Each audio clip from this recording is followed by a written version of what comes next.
Again, the Mishnah had said if you have one person who forgot to participate in the ERU, everyone participates in the ERU, or someone has everybody in mind and they all do it together. One person they didn't have in mind.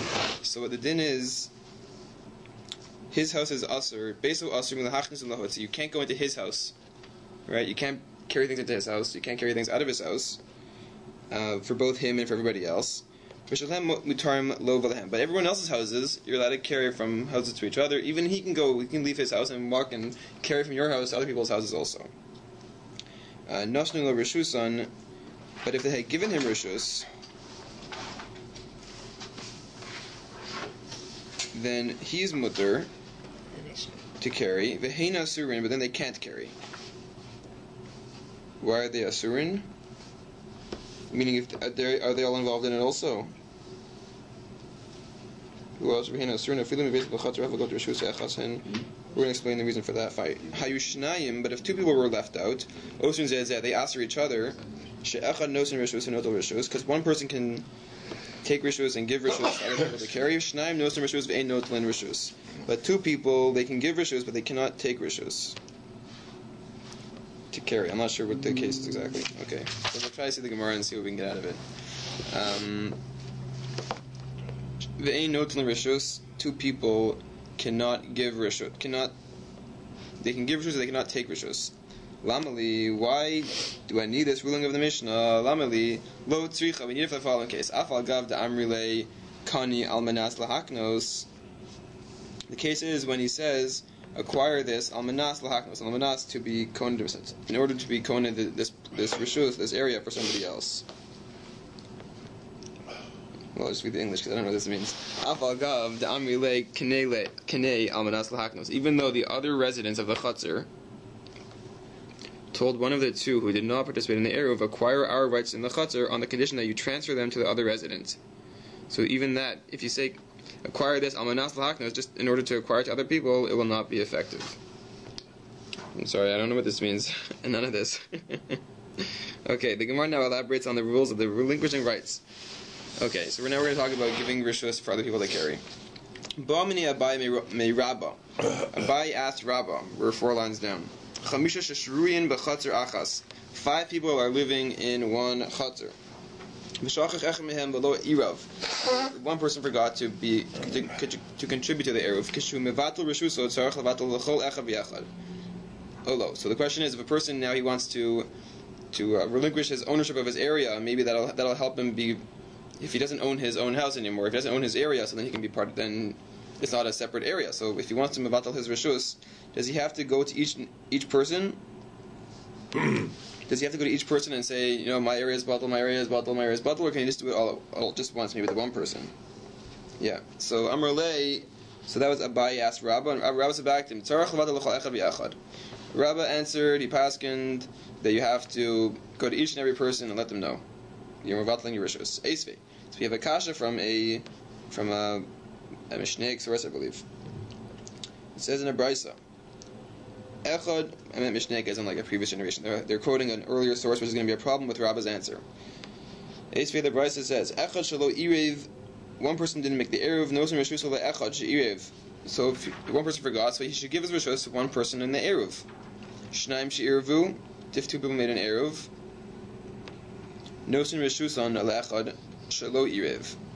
Then they should give their rishus to one person who didn't make an eruv. So again, that makes the third person now can be part of their eruv because the 2 of them gave all their rishus to that one person. So now that one person owns everything. So once again, you have this eruv. V'shnaim shelo irvu, and if 2 people didn't make the eruv, then nosin rishusan le'shnaim she'irvu. So then 2 people didn't give. Sorry, shnaim.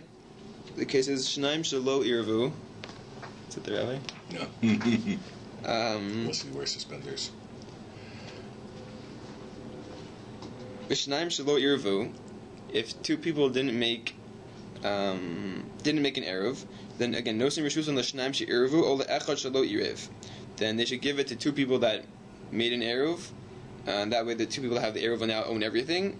Or you can give it to one person that didn't make an eruv. If that's the case, then the 3rd person will own everything anyways, and the 3 of them can carry, or the 4 of them, depending on which case it is. Avalo echad she'irev. But what you cannot do is, if you have one person who made an eruv, echad she'irev nosin rishuso le'echad shelo irev. You can't give one person, just give his reshus to one other person. And you can't have two people that made an eruv give their stuff to two people that didn't make an eruv, because then you'll have the two people that did not make an eruv, they'll each now own one of the other person's eruv, but that's still going to be two separate reshusim. Is that clear? If you have two people, you have four people. If the two people that made the eruv gives their stuff to people that didn't make an eruv, so you'll just have two separate. Those two people that didn't make an eruv will now own everything, but that's two people that don't have an eruv, so that's not going to help. Ve'ein shnaim shelo eruvu. You can't do the following. If you have two people that did not make an eruv, they cannot give their stuff. No snim reshus unless shnaim shelo eruvu. Then you just have four people in total, no eruv in it all, and two people will give to two people. It's not going to make a difference. You'll just, instead of having four rishuyos here, you'll have two rishuyos here, and that's not going to be really an eruv. You have to have one rishus to make one eruv, right? So this long brisa, we brought this because Katani Mihas, we just taught here that in the Reisha we said Echad Shelo Irev. If one person didn't make an eruv, Nosin Reshus Ol Echad She Irev. Is that what we said? Echad She Irev, Nosin Reshus Ol Echad She Irev. Oh, I didn't realize I said that. Yeah, so if one person did not make an eruv, he can give his stuff to one person who made an eruv. Okay. So Hechidami. So what's that case? Right? Because if you have one person that made the eruv and you have a second person who didn't make an eruv, so give your stuff to the person who made the eruv, and then you can just all be one rishos. So what's that case? Echidami. If there's no one else involved, so then man eruv. What does it mean he made an eruv? By himself? In his house? You're allowed to carry in your house anyway, so what does it mean? So the one person who made an eruv means he made an eruv with somebody else together. So there's two people here. V'katani, and we taught in this brayso le'echad she'irev. We said, and you give your stuff to one of the people that made an eruv, right? The case is, it sounded like the case was one person made an eruv, one person didn't make an eruv, so one person who didn't make an eruv can give his rishos to the person who made the eruv, and then they're all together. But it can't mean that there's only two people here, because how did the one person make an eruv? So it must be there's two people, right? So that means there's three people in this case. Two people made an eruv, one person didn't make an eruv, right? And then the one person gave his reshus to one of the other two people, right? Because that's one of the people that made an eruv, so he gave his reshus to one of the other people, and then they can all carry, right? So doesn't that sound like he gave his reshus to only one of them? The question we had was, Abba asked a question to Rabba. You have five people. Four people made an eruv. One person forgot to make the eruv. So does the one person have? So do you have to go around to each all the other four or five people and say, I'm mevatling my rishos to you, I'm mevatling my rishos to you, or can you just go to one of them? So Rabba said, "Is machmir all? I want you to go around to every single person and let them know." But it sounds like from this brisa that if there's two people made an eruv, and the third person comes by, wants he wants to relinquish his rishos to one of the people, he can give it to one of them. That's what it says, echad and echad. So it sounds like you can just go to one of them.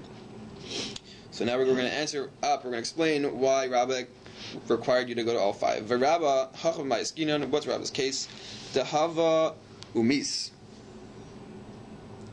Sounds like somebody died. Dehava umis. Yeah.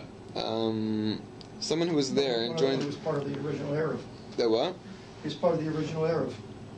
Yeah, someone who was there and joined the eruv but died, and then it says only two guys left. Two people left, and it's sufficient for one who did not present the eruv to relinquish his advice to the remaining resident who had joined the eruv.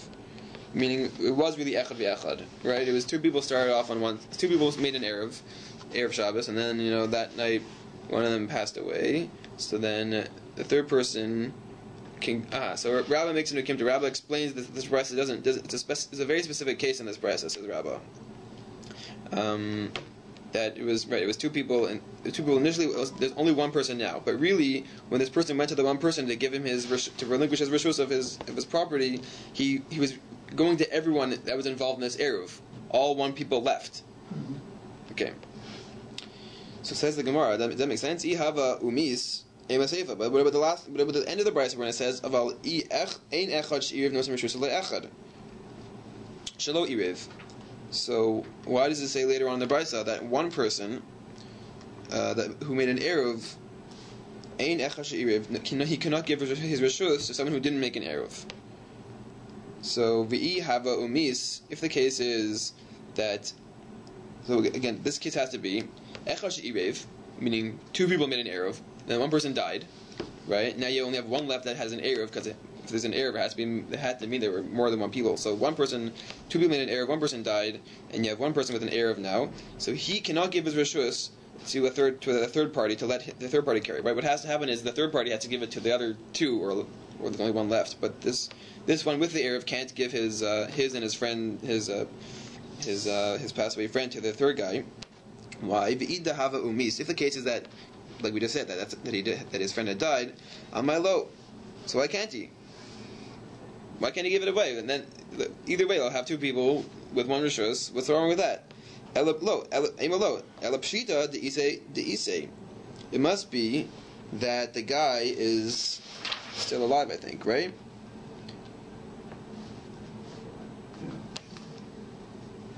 Yeah, it must be he's alive still. It must be that this guy has an Erev and the person's still alive, because that's why you can't give away your Erev. Because if A and B have an Erev together, so A can't give his rishos to C to include him because there's B here, but B's alive. But if B wasn't alive, so then A could give it to C. So it must be that B is still alive. It has to be that the other person is still alive. So right, and if in the Seifa, and if that case I can prove to you that the other guy in the Erev, including the Erev, is alive, so then in the Reisha Nami Isa, so it must be in the initial part of the Brisa, that case is also he's alive. So again, we have a problem. Why is Rabba so machmer? Why does he make you go around to each and every person? When really you should just be able to. The Brisa says clearly you could actually just have one person. You can just relinquish your rishos to one person involved in the Erev, and that would be good enough. If they were starved together, why can't you just have one representative? I think that's what the Brisa implies, and that's the question of Rabba. If one person should just be able to go and give his rishos to one of the other five, and then those five will still have their Erev, and this person will have joined later, but it's going to be still an Erev. So midi irya.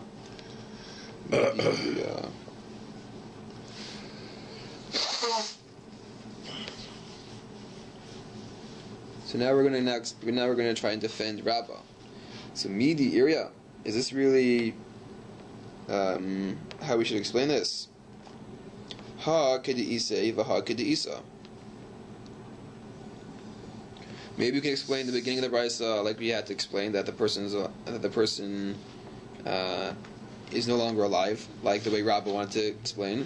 And in the Seifa, when Bal Korchach, the guy was alive, and you had to explain that he's alive, so then he's alive in the Seifa. So maybe you can explain like that. Teda Dektani, Seifa, Duresha, because I can prove to you that at the end of the Brisa, for the end of the beginning section of the Brisa, because we thought the following in the end of the beginning of the Brisa. Recall we had a case. V'shnaim shelo irvu, two people who did not make an eruv. Nosin reshus on the shnaim she'irvu. They can give the reshus to two people that had made an eruv. L'shnaim ein le'echad lo. To two people they could give it, but they couldn't. But two people that did not make an eruv cannot give their stuff to a single person who made an eruv. Why not? Le'echad lo. What's this one person who didn't make an eruv?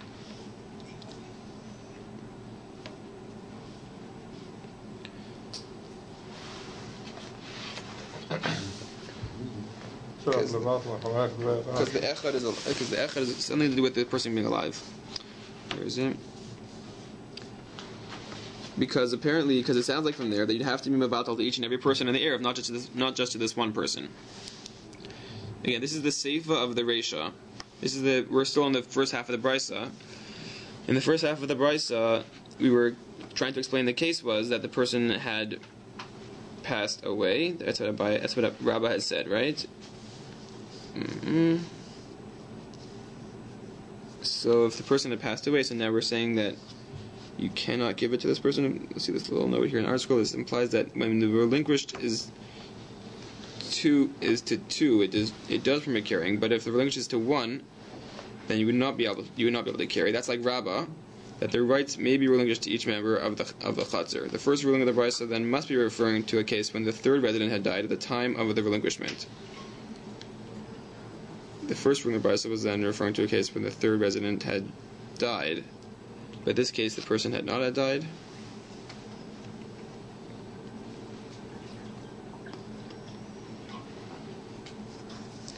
So the Brisa apparently now at this point is supporting Rabbah, and the Bai is going to try and say it does not. So Abai Amar, my Beis. What does it mean? Two people gave to two people that made an eruv. The echad mi Beis. No, it means you give it to one of them. So even if so there's two ways of making a diuk in this Brisa. We can say you can give to two, but you cannot give to one. If you can't give to one, so that would be supportive of Rabbah, because Rabbah says you have to give to everybody, right? The two that give to two, right? The Brisa says two people did not make an eruv, they want to give it to two people that made an eruv. So the Brisa implies, but they cannot give it to one person who made an eruv, because the one person who made an eruv means there's other people also in the eruv, right? And if there's other people also in the eruv, then you'd have to give to each and every one. And Rabbah says, see from here, that you cannot give to that one person in the eruv. Okay. So then Abai says that's not how you read it. You can also read it like this: two people would have to give to two people, but they couldn't give to one of them. No, sorry. You could give when two people didn't make an eruv and they want to be involved in two people's eruv, so they should give to the two people, meaning to one of them. That's what Abai says. So it sounds again. Rabbah says you have to go to each and every person, and then Abai says no, you could just give it to one of the people of those two. So ihachi. Listening to echad she'iriv. So then why didn't the Brisa say like that? Abai, if Abai wants to read the Brisa in this way that you just give to one of them, it should have said listening to echad she'iriv or echad shelo iriv. So it should have said you should give it to one of them who made an eruv, or to echad that didn't make an eruv. Oh, would that have helped? Or to one who did not join in the eruv kasha. This is a kasha on Rabbah, or on Abai rather.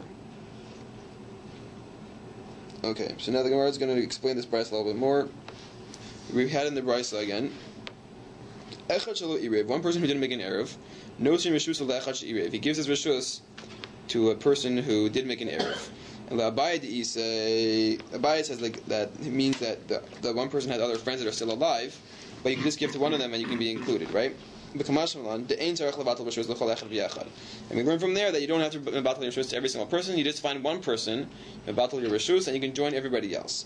L'Rabba, remember Rabbah was the machmer one. Dahavu umis. He said that it means that the one person that you're giving it to had another friend who had passed away, and therefore really you have to give to every single person. Velo gazer, and there's no gezerah that maybe you shouldn't.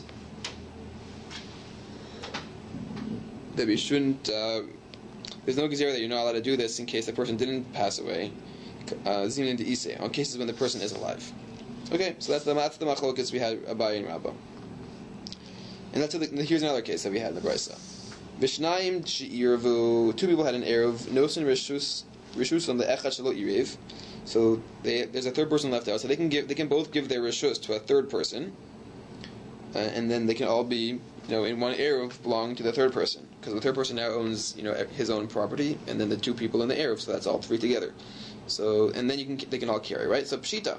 Well, of course that should work. Modesema. What would you have thought? Came in the eruv. So maybe you could have thought that it wouldn't have worked, because maybe since the guy that didn't make an eruv initially, came to the eruv, since he didn't make an eruv, we can say maybe we should give him a kanas. We should punish him for not preparing for Shabbos, and therefore we shouldn't let him acquire his friend's stuff and make and join in the eruv. Kamash Milan that we don't punish him, he's allowed to do it. Okay, next case. Ubeis, two people. Shalo irvu, didn't make an eruv. Nosin reshusan l'shnaim, she irvu. They can give their reshus to people that made an eruv. So again, recall, l'Rabbah, Tana Seifa, l'gluye reisha. According to Rabbah, the Seifa of this Brisa is going to explain the reisha. The end of the Brisa is going to explain the case in the end. We'll explain the beginning of the Brisa, that this case has to be a case of it shows that you have to give to each and every person, right? Two people give their reshus to each and every person. If it was two giving to two, if it was two people that had to be misarv to a group of five, then have to give to all five. But here it says two have to give to two because there's two people here. And then Rabbah says each of these two have to go to each and every two to get to each and every person in the other in the real eruv, in the actual eruv, to give away their stuff. That's what Rabbah would explain. Abaye shnaim shelo irvu istruchalei. So Abai, this actually teaches us something very, very important. Because you would have thought legazer dilmaasi livtule lehu. You could have thought that maybe you should make a gezerah that someone's going to be mevatel your eruv. You might have thought to say we should ban two people from giving their rishos to the other two, because out of concern that the others may relinquish to them. Okay, because it might go the opposite direction, right? If you know that everyone remembers that four people, if there's two people with an Erev and two people without an Erev, can get together and make it all okay. So you might have thought that the people with the Erev give it to the two without the Erev, so then you'll be splitting your Erev into two, right? So that doesn't work. You have to give the people that do not have the Erev have to join the Erev by giving their stuff to the Erev, right? So maybe Abba would have said that we shouldn't play with this, because if four people play this game, you might give in the wrong direction, right? The two with the Erev might give away their Erev, so maybe we shouldn't let this happen at all. So Abba says, no, there's no problem. You're allowed to let people do this. So that's what Abba learns from this part of the brisa. Okay, so then the brisa said, "Oh, le'echad shelo irev," that you can give it to. That two people that did not join the Erev can give it to one person who is in the Erev. Lamali. So why do we have that? So Mo the same. What would you have? That's obvious, right? If two people give to one person, so then all three people are in one rishos. Mo the same. What would you have thought? Hanimili heichadim miktasan irvu miktasan lo irvu. You could have thought that it's in a case when some of them made the Erev and some of them didn't make an Erev. Well, heichad kulan lo irvu. But if nobody made an Erev, look desinu. Maybe you shouldn't make a knas. You shouldn't let them since they didn't prepare for Shabbos. They weren't prepared for this beforehand. Maybe you should not let them do this. Look desinu gedei shelo tishkichach Torah's eruv. Oh, sorry. They should make a gzera that they're going to forget the laws of Erevin if they let them do this. Kamash malan, that we're allowed to do such a thing. You're allowed to have two people join an Erev like that.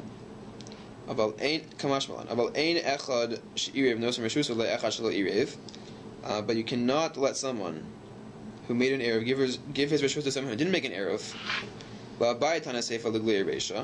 Abba says that this is the end of the brisa, coming to explain the beginning of the brisa. That what the ID de Tana Reisha Tana Nami Seifa. That this is the same idea. Sorry, I didn't mess that up.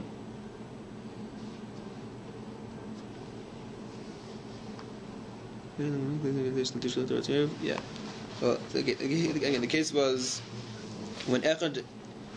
Okay, again, yeah, fine. Abba says that the Seifa comes to clarify the Reisha, meaning that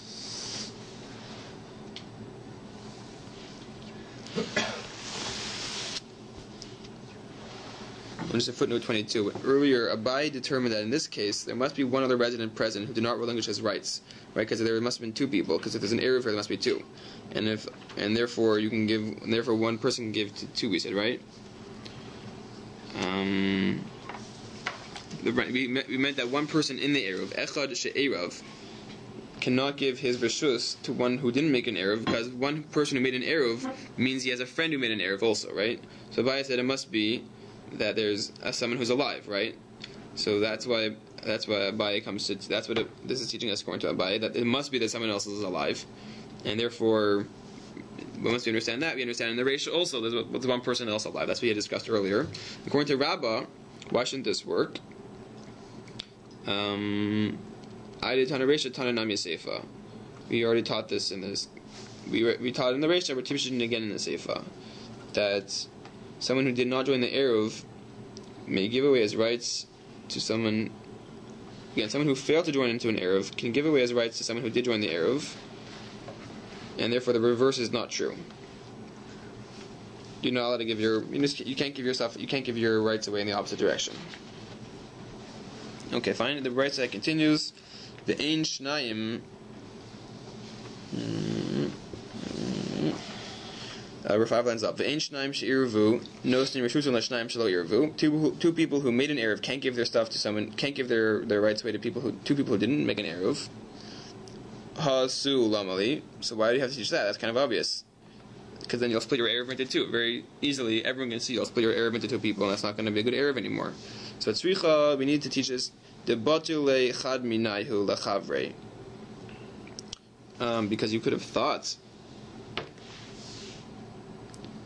for the case in which one of these two people received their relinquished rights, subsequently relinquished rights to his partner to teach that the relinquished is not effective.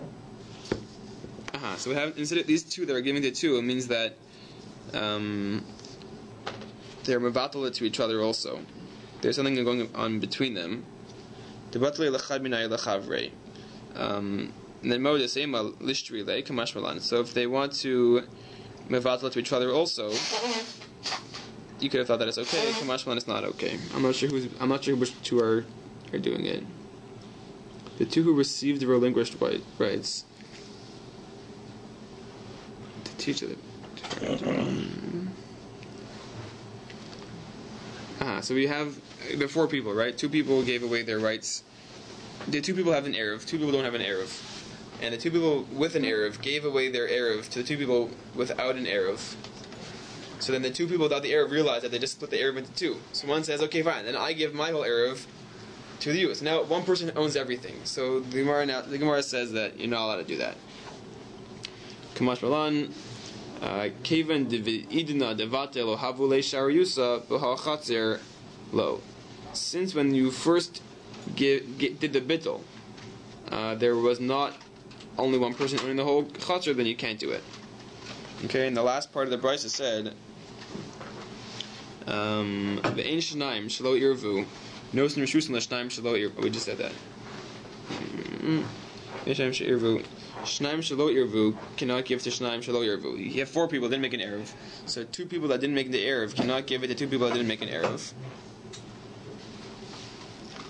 Pasul Amalisa. Why do you need that? That's kind of obvious that four people can't just make an eruv all of a sudden.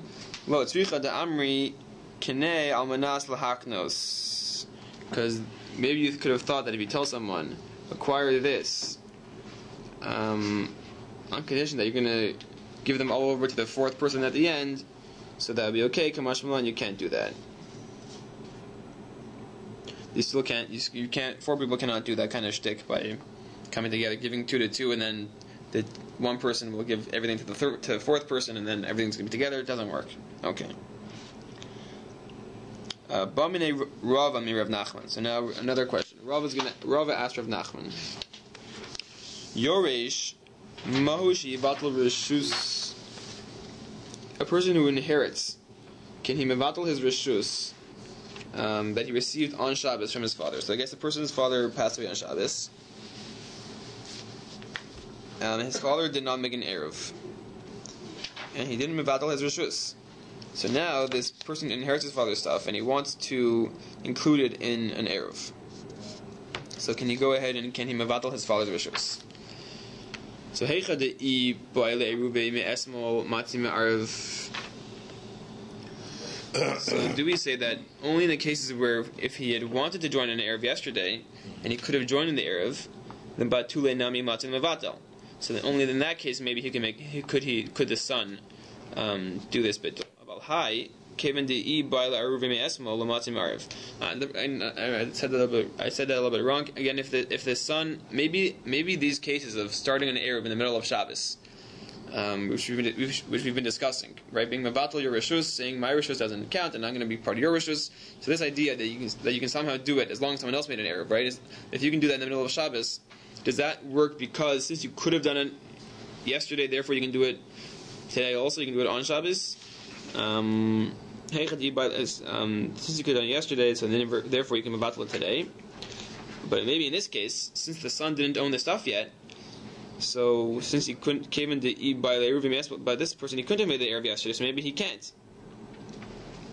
Odilma, fourth line, or maybe Yoresh kir'ei davuahu. Maybe the Yoresh is like considered like the I think the leg. The Yoresh is considered an extension of his father. Therefore, he could really make this transaction. So Amar Lei, Rav Nachman says back. Rav Nachman, right? Rav had asked Rav Nachman this question. So Rav Nachman answers back. Ani Omer mevatel. I hold he can make this eruv. He can mevatel it. V'hani debei Shmuel tanu ein mevatel. But just like I'm going to be clear with you that you should just know that the Beis Shmuel, from the Beis Medrash of Shmuel, they hold that he cannot be mebatal. I'm trying to think now. If Rav Nachman was a big posek in the Gemara, and also Shmuel was bedini, I think, right? Shmuel was posing in dinim, and so was Rav Nachman, I think. So he's just quoting the other big base medrash that has to do with paskin and choshen mishpah shailas about owning stuff. So, but this could be a Shabbos question. Okay, fine. So. Eisvei. So now you have a brisa that's going to is going to imply one way or the other way again in this machlokas of Nachman and Shmuel or Beis Shmuel about whether you can mebatal it if you didn't own it at the beginning of Shabbos. Eisvei. Zehaklal. This is the general principle. Kol shemutar lemiktzas Shabbos hutar lechol haShabbos. V'chol sheneser lemiktzas haShabbos neser lechol haShabbos.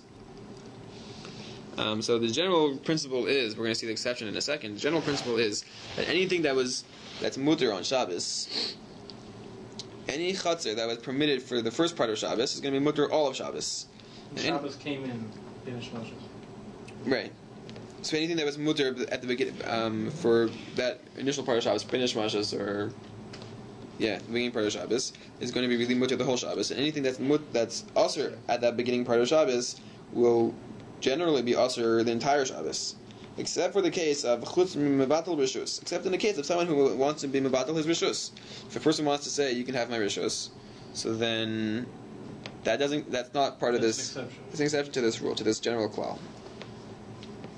Kigon, sorry, where is it? Kigon chutz mevatel rishus. Fine. Kol shehuter lemiktzas Shabbos. So the Gemara now explains what this means. Anything that's mutter, kol shehuter lemiktzas Shabbos, mutter lechol haShabbos. Kigon Eirav derech haPesach, v'nistam haPesach. Eirav derech chalon, v'nistam chalon. If you made an eruv,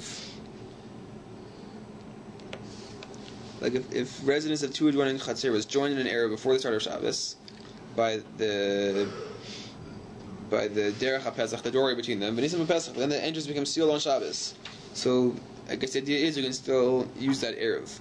Or let's say they joined with a window between the two chatzeros, so you can still, and then the window became sealed on Shabbos, so you can still assume that the eruv still works, even though it's not accessible. Yeah. So the Gemara then explains what the introduction adds to this first section of the brisa. The introduction. Oh, zeh klal. The Gemara always likes to understand what we're trying to say with zeh klal. So the Gemara says zeh klal lasui mavui. Comes to include a mavui, which is a street, shenitlu korosov o lechayav, that you remove the walls or the cheeks, the lechis lechayav, or the lechis. Kol shenesar lemiktzas Shabbos nesar lechol Shabbos kula. Sorry, I skipped. If you have a mavui, a street where you can carry because it's been walled in or it has lechis. So if you remove those, then it's still mutter to use it, right? Yeah, so it's mutter the whole Shabbos. So does it mean kol shenesar lemiktzas Shabbos? What? Sorry. What does it mean kol shenesar lemiktzas Shabbos? Is that what that's the case? This is called Shehutru Mitzvah Shabbos. It was mutter at the beginning of Shabbos. You had a mov with the beginning of Shabbos, and you can carry in it, and then comes Friday night, someone wants to prank you and take down the eruv. So you can still carry it. So you can still carry it, says. I'm not sure if you're asking, but it says that. Okay. So then we have this line in the brisa: Kol shenesar the miktas Shabbos, nesar lechol Shabbos. If it's also for part of the Shabbos, then it's also the entire Shabbos. Kol Shabbos kula. Could go in shnei batim. For example, if two houses b'shnei tzidei b'shus harabim, on two sides of b'shus harabim, there's a b'shus harabim in between them, right? V'hakifum nochrim mechitza b'Shabbos, and the nochrim decide to, because you're Jews, they put a ghetto around you on Shabbos. They build around you. They build a fence around you to fence you in. So you would think that maybe we're all one rishus now. So I think the answer is no, right? Although you're in Midaraisa, you're in Rishus or Yachid now because you're all in one area, but really it's not good enough. Because Shabbos came in. Because Shabbos came in, mixed with Shabbos, you were not together. Why do they have to make? Why do they have to make the case that a Nachri did it? Because Jews can't build it on Shabbos. Just because it would be usher anyway. Yeah. Now the Gemara is going to explain what the introduction adds to this last section of the Brisa. Oh, what's Zeh Klal? Lest we a Mai. Were there two Zeh Klals in this Brisa? I only remember one. Okay, so Zehakla, let's be Meis Nachri B'Shabbos.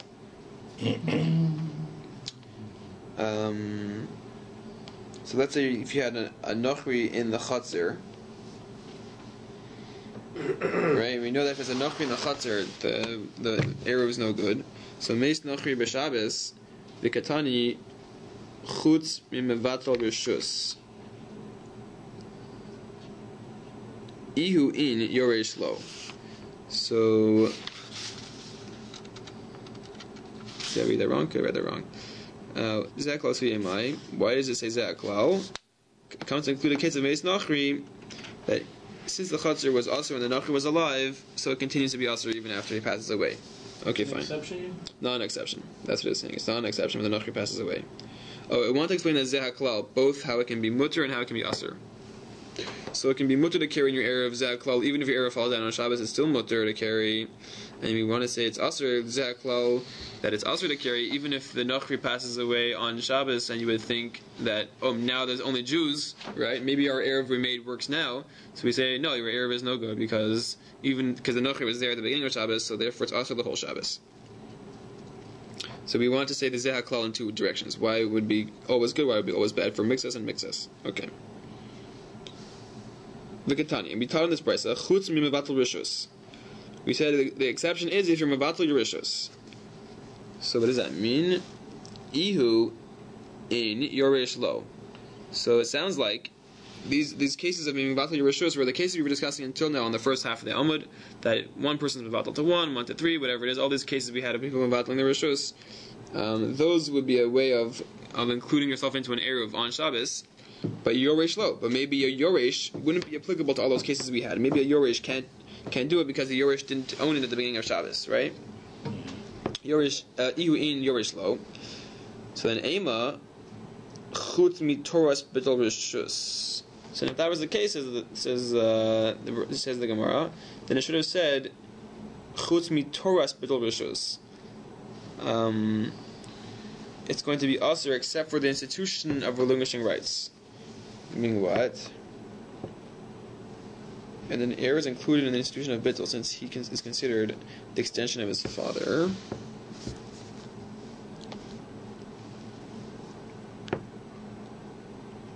Again,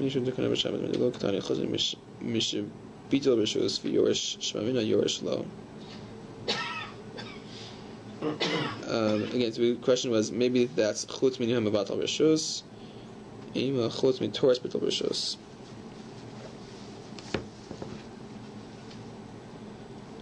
So again, we suggested that the brisa implies v'katani chutz mi mevatel rishus excludes someone from mevatel his rishus. Maybe this yoresh ihu in yoresh lo, that he considers rights to permit carrying the chatzah, but an heir cannot. Why can't he?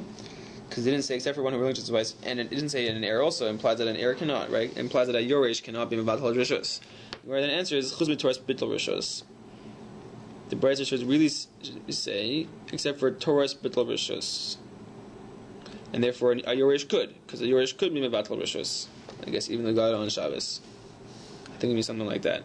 That two cases are a yoresh and. Meaning the question was, it sounds like a person who is mevatel rishus could, which implies that a person who is a yoresh could not. But then the Gemara just says, no, that's all one case. Someone who can mevatel rishus includes a yoresh. So maybe a yoresh really could be mevatel rishus. A person who inherits on Shabbos really should be able to. So this is then a question. And then the brisa then implies. So I guess this is the two ways of reading the brisa. You can read it either as saying to include a yoresh or maybe to exclude a yoresh, and therefore there's no clear statement by this brisa, and we still have a machlokas amoraim, Rav Nachman and Beis Shmuel. Okay, so Eisvei, let's bring another brisa to prove one way or the other way. Eisvei, it says here in the art school, it says we're going to contradict Rav Nachman's opinion. We're going to try and support Beis Shmuel that you cannot. Right, so we're going to see Rav Nachman again said you can mevatel. The brisa is going to imply that you cannot. So it says the brisa.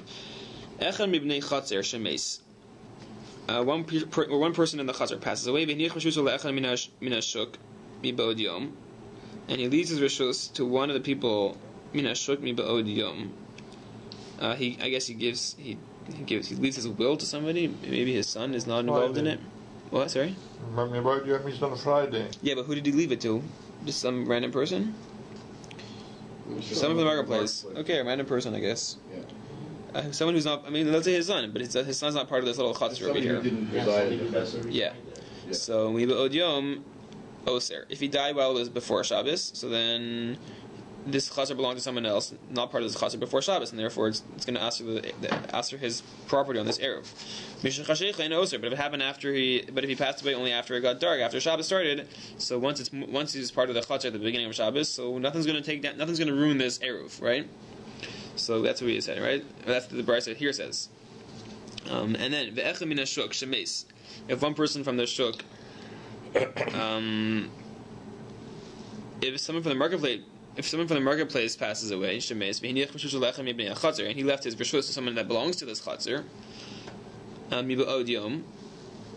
if he passed away while it's still daytime, eino oser, he's not going to ask for the chutzner. But if he passed away after it got dark, he asks. What's the case? If he died while it was still day, someone from the shuk.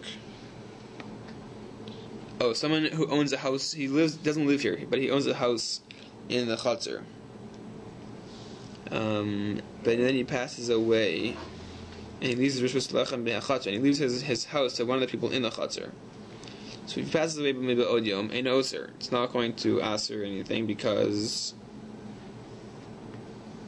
he'll join the eruv with his neighbors before the start of the Sabbath. If he dies while it was still day before the Sabbath began, the heir does not restrict the chutzner. And he leaves it to one of the bnei chutzner.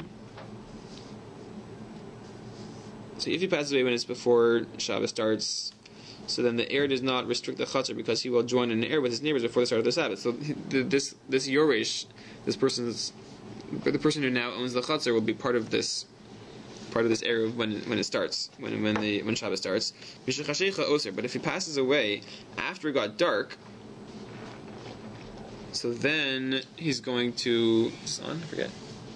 If he passes away after it got dark, so then he's going to aser.